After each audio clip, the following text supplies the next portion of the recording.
Hi, Heath here again. What we're going to be working on today is the DTG Viper, and what we're going to be doing is replacing the dampers. First thing we're going to do is remove this top cover. Alright, to do this I will hit the head release, slide the print head off a little bit. There's 3 screws that are associated with keeping this cover on. You have one right back here, one over on the side, and one up top here. So what I'll do is just slowly remove these screws and set them to the side.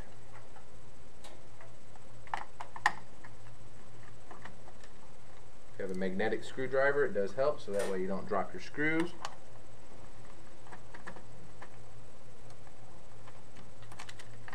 If not, you can just lift them off and pick them off this way. Be careful when pulling this cover off. There is a wire connected to it, and it's connected to the little light that goes up on the top. What you'll do is push the wire from the bottom, so that way it pops out of the top. There's a little O-ring on top of the light. We'll just take my thumbnail and pull that off, set to the side.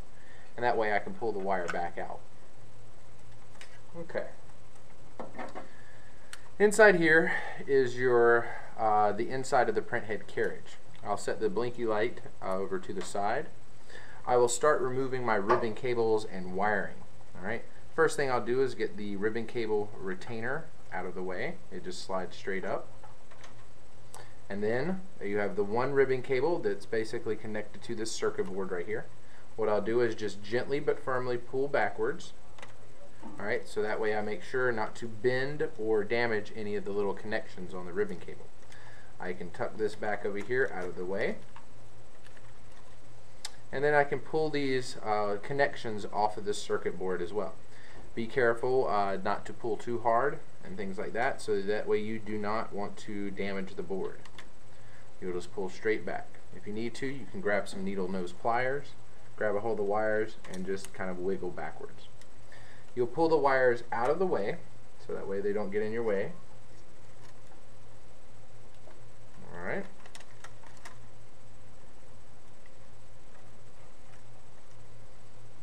Okay, once those are out of the way, I will identify the couple different little parts that I have in here. We have the CMYK ink tubes going into the 4 dampers that are inside this casing right here.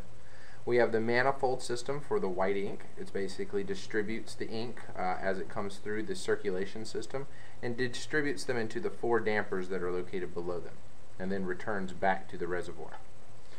Alright, so what I'm going to do next is I want to remove the head retaining bar. That is the silver bar that goes down the middle. There's a spring on the right hand side here.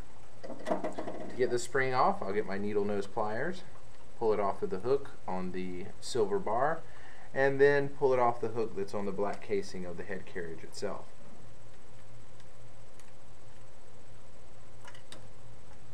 Being careful not to drop it.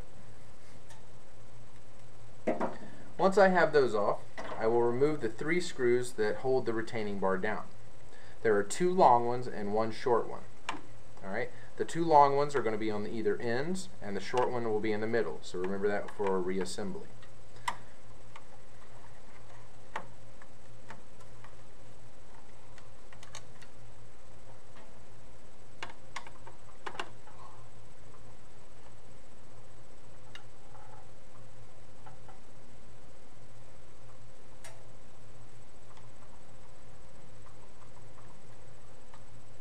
Once these 3 screws are removed, I can gently slide the retaining bar up and then slide it out to the side. Okay. Last but not least, the last screw that holds the head carriage, the entire damper carriage in, is located right here. And you will slowly remove that out. If it doesn't come out easily, get some tweezers or some needle nose pliers to get it out of the hole.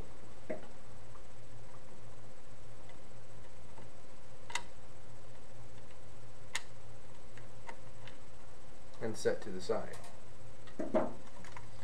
Okay, once you have those removed, I'm going to disconnect the tubing. The first thing I'm going to do is make sure that I remember which tube goes to where. The tube that's on the bottom coming around this carriage here is the return tube.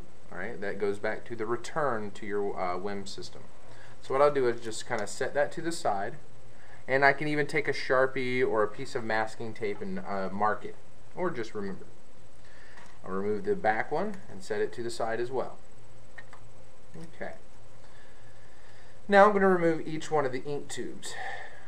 Alright, I'll start over here with yellow. Pull the tube back gently. I'll make sure that the O-ring is still inside the actual cap. If you still have ink in your system, you will definitely want to relieve the pressure on the CMYK bottles. To relieve the pressure, you basically just open the bottles. But regardless, you should probably not have power running to the machine anyway.